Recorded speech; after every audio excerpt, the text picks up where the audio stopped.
পৃথিবীর পরতে পরতে রহস্যে ঘেরা। ক্ষণিকের জীবনে চাওয়া পাওয়া থাকবেই, তবুও কেন ছন্নছাড়া জীবন? এক জীবনে সব কি পাওয়া যাবে? চাকচিক্য আর লোভ কেন আমাদের নিজের বিবেককে কুলসিত করছে? যে মানুষটা জীবনকে বাজি রেখে সব ত্যাগ করে চলেছে, তাকেই হতে হচ্ছে অপমান লাঞ্ছিত। অবুঝ মানুষগুলো আসলে কি অমানুষ?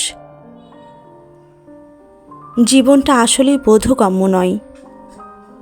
যে বা যারা অন্যকে পুতুল মনে করে, তারা কখনো মনে হয় না সঠিক।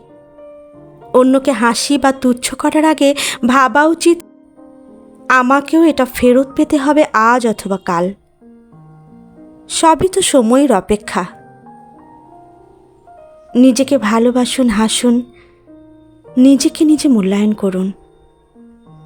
কিন্তু তাই বলে অন্যকে অপমান লাঞ্ছিত করা কি সঠিক? পৃথিবীতে কেউ কারো নয়, এমনকি নিজেরটাও আমি না, অন্য দ্বারা পরিচালিত। দুঃখকে ভাসিয়ে সুখের ভেলায় ভাসুন, দেখবেন জীবনটা অনেক সুন্দর আর